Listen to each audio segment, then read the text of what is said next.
My name is James, and welcome to R&R, the show where I react to and review some of the latest and greatest music videos. Today, I'm going to be checking out Money Game Part 3 by Ren.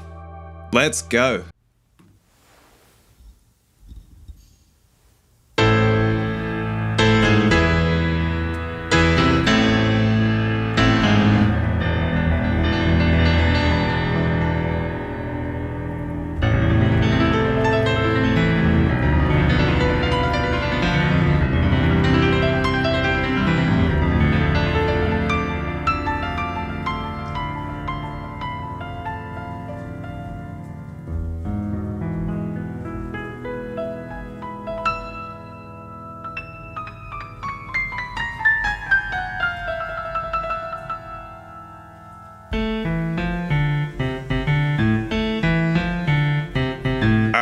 I gotta say it, I do love that we have the return to a live recording already so far. Wow, just like listening to it on headphones, you get this sensory experience. You get a lot of white noise or just sort of general ambient noise sort of in the background, but then that sensory experience that you get, particularly when the camera is moving, it really just adds this extra immersiveness, which is, I feel, generally missing in a lot of music, particularly in even live recorded music.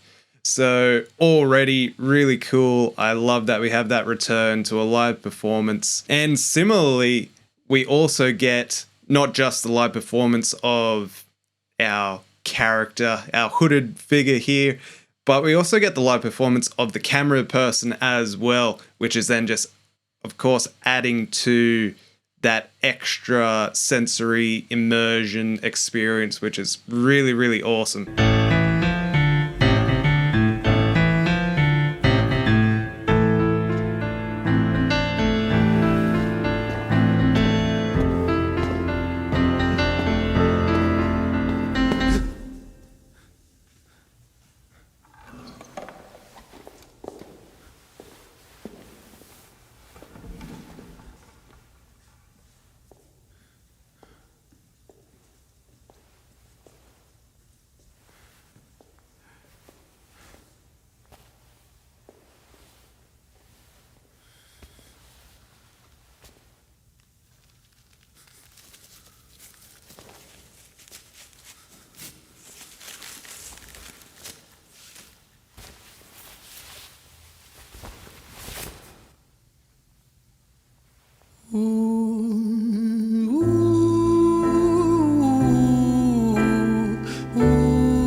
There it is.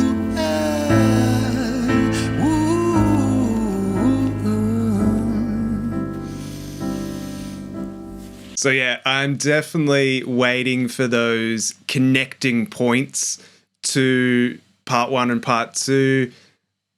We get a little bit already in there. We also get a similar thing where with a lot of, I guess, Ren's live recorded songs, there is that sort of intro section, which is kind of, I've said in the past, sort of like virtuosity style playing, you know, part of it kind of showing off, showing his talent, another part of it kind of somewhat setting the scene. So we definitely got that in the intro as well, but then we get this little connection there with that Money Game melody, I guess you could call it at this point. So I'm keeping my ears out, keeping my eyes open to finding those connecting points between all three of the compositions. Let me tell you a story about a boy named Jimmy. 1 year old and his first words were mine, mine, gimme. 2 years old he was walking, 3 years old walking quickly. 4 years old he was running round the pavements of his city. 5 years old and his daddy told him, listen here son, you gotta learn to be a man. A man, he works for what he wants. 6 years old and he's reading, writing, top of the bunch. And when he's 7, his progression made him student number 1. 8 years old and he's praised for unusual grades. 9, his parents paid for private school to nurture the flame. 10, 11, 12, 13, he ascends and ascends. His daddy tells him, son, money is the means to all ends. 14, solving complex mathematical equations. At 15, IQ 150, still elevating. 16, he develops complex software code that detects weaknesses in cybersecurity protocols. 17, and he sells his vision, keeping the share. Not yet an adult, but he's practically a millionaire.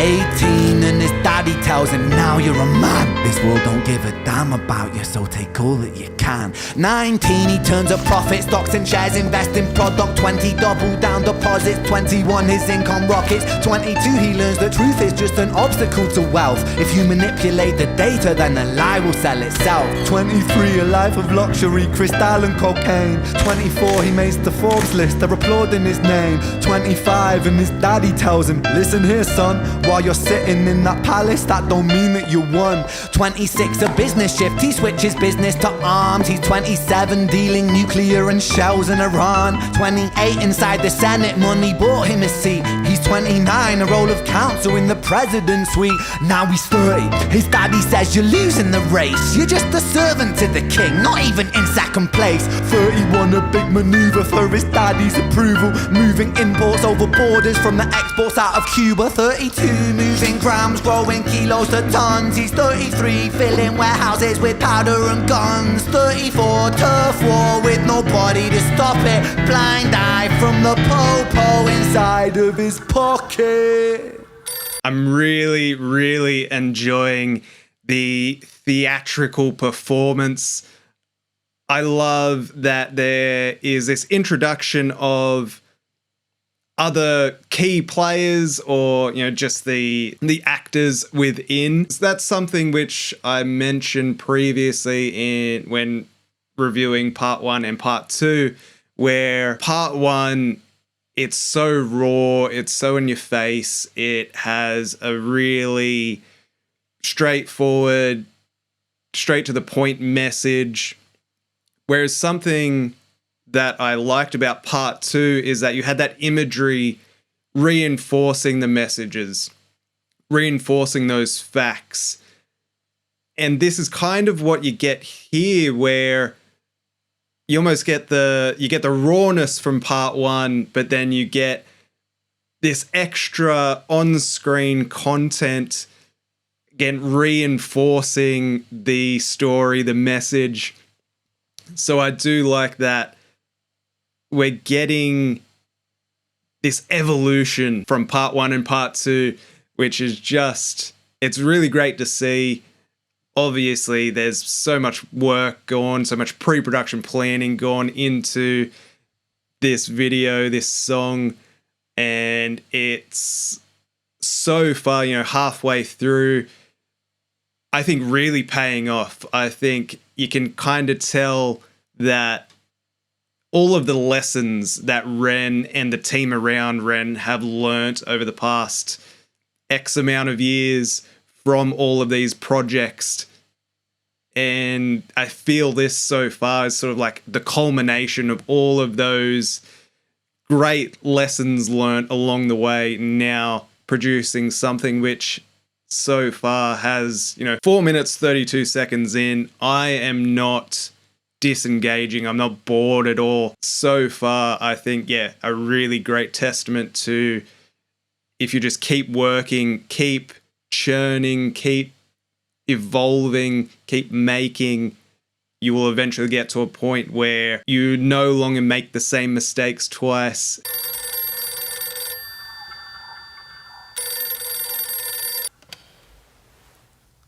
"35, he gets the call. I'm sorry, son, but it's your father. Had a heart attack. I'm sorry, he's gone. 36, getting pissed up, abusing his product. 37, eyes glazed, disposition demonic. 38, with a prostitute, a moment of passion, heating up a silver spoon and then chasing the dragon. 39, getting reckless and hungry for power. Daddy's words are still driving him to kill and devour. Makes a move against the cartel, but the strategy's flawed. They retaliate and leave him in a hospital ward. A bullet buried in his vertebra and one in his leg. The doctor sighs and says, I don't think you'll be walking again. Fuck.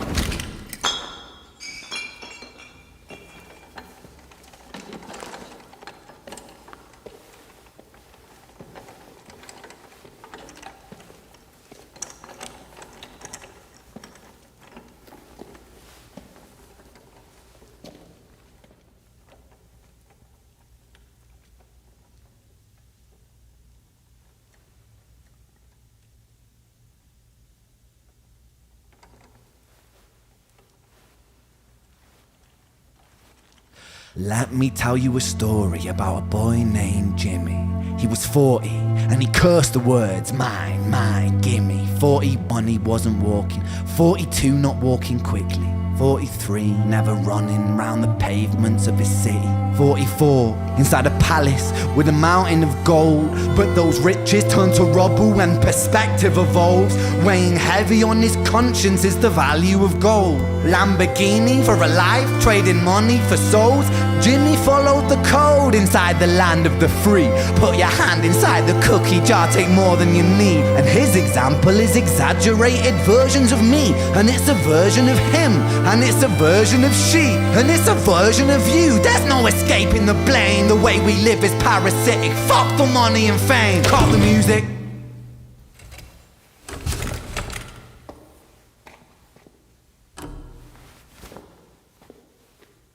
This isn't entertainment. This is real life.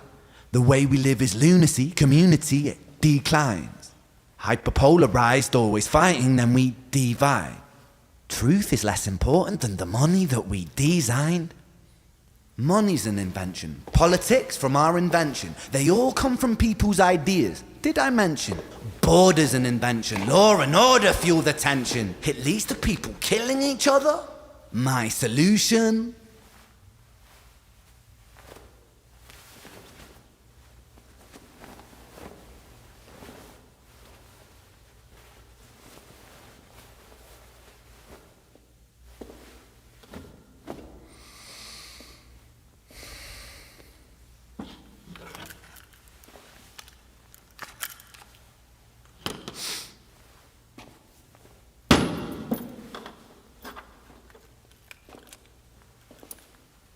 Everything is subject to change.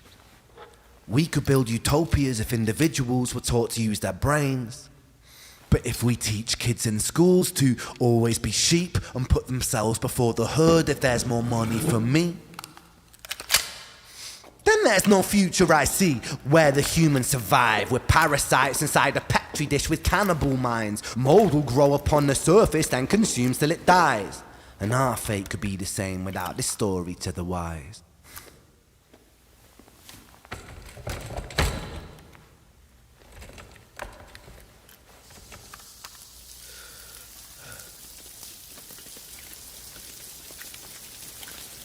"45.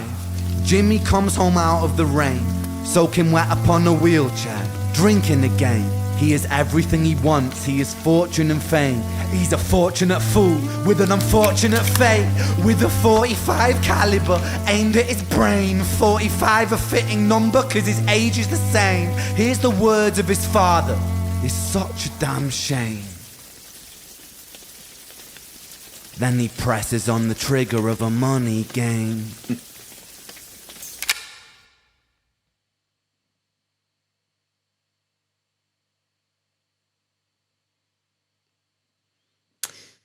There we go.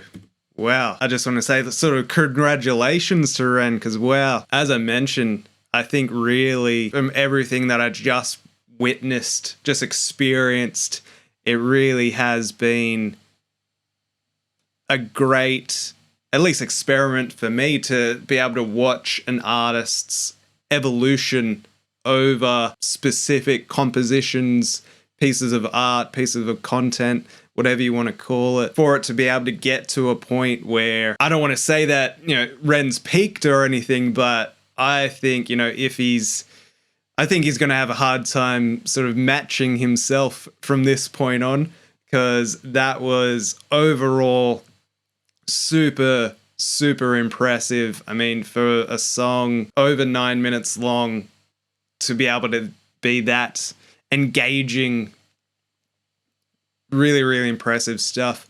I'll say again, I do really love those moments within the composition that aren't musical, that are more of those immersive moments where, there's the point where he's got the bottle of alcohol and he's swashing it around, and just those little things, as when he's counting off the 1, 2, 3, 4 to get the string quartet to start playing, on his mark. There's just like the ruffling of the suit as he's doing it, and again, it just adds that little extra texture, but not in the same way that we get in part 1, where it's like super raw and it was loud and noisy.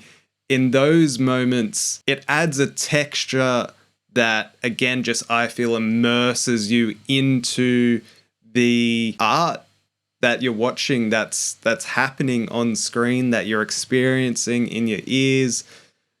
And I think that's just, again, another part of keeping you engaged and keeping it interesting, as well as, of course, all of the camera movement and that choreography and all of the actors involved that are either interacting or in the background. I guess the one question that I sort of had along the way is Jimmy, this character that Ren is describing to us, or describing their life to us, is that a real person? I know there was that point in there where Ren is lyrically telling us, they're he, they're she, they're we. But then after that, he comes back to continuing Jimmy's story. So that was probably the only moment where I got a little bit sidetracked. Because, I guess, like, for me, the question throughout the whole thing is, who is Jimmy? Is Jimmy a real person or a character,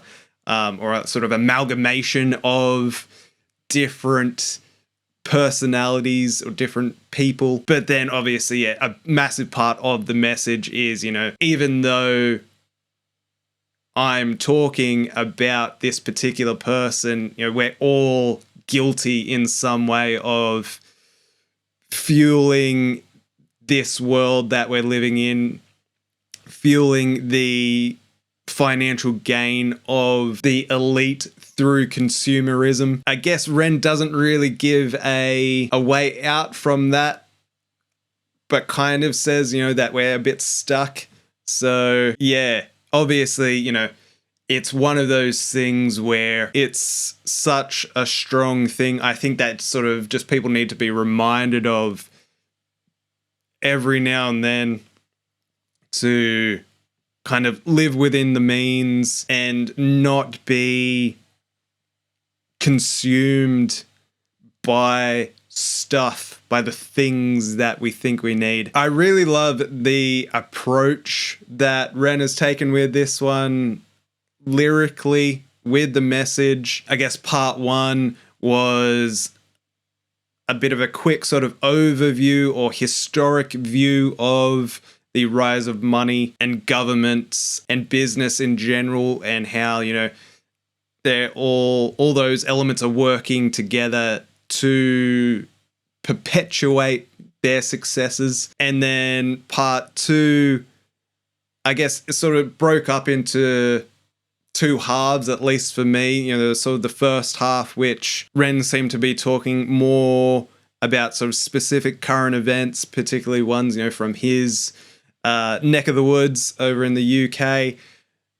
And then the second half was more of, that sort of listing of the cycle of things. And then part 3, we really have almost, again, sort of a little of column A, a little of column B, but there is more of this storytelling element, which you definitely find in, I guess, the Tales series that Ren has done with, Jenny Screech and Violet. So I liked seeing that element of it a lot more, of, let's build this character, or let's build this story and embed the message within the story, which, again, it's this layering of really great ideas that I think Ren has just been culminating over the past, again, X amount of years. Everything that he's learnt along the way,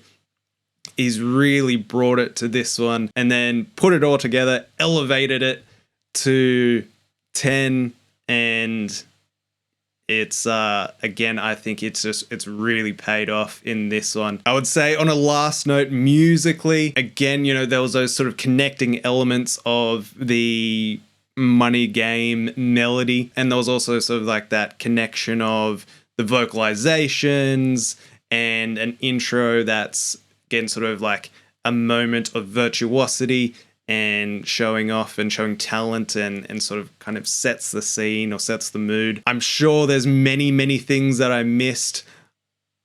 I would say overall, having the piano as the backing or as the supporting instrument for the vocal in this one, I think really took it to a different place. I think it almost fits the character of Jimmy.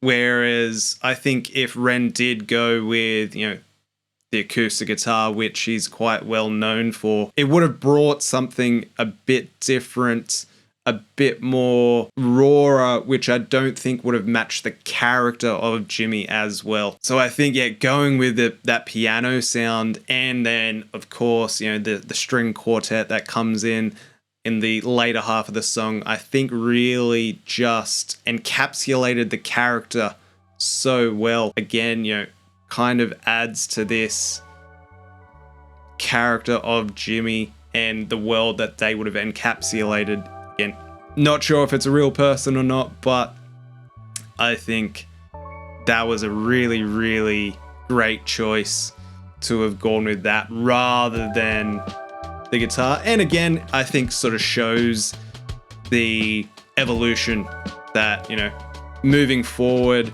not just going with the guitar again. So overall, hats off to Ren for producing another great piece of art. Obviously, hats off to his team as well that support him along the way and, bring that vision to life. I'm not sure if there's any information out there about a part 4, but if there is, I think, as I said, Ren's going to have a hard time topping it, but I think, if anyone's going to do it, of course, Ren will. So that's it for me in this one. Be sure to let me know if I missed anything, your thoughts on Money Game Part 3. Does it beat out Part 1 and Part 2, or do you think that, it's just part of the art at this point in time? It's just, there is no Part 1, Part 2, and Part 3. It's just Money Game as the vehicle for Ren's messages. And if you enjoyed this video, be sure to subscribe to the channel. Check out some of these other videos appearing before me, and you'll catch me in the next one.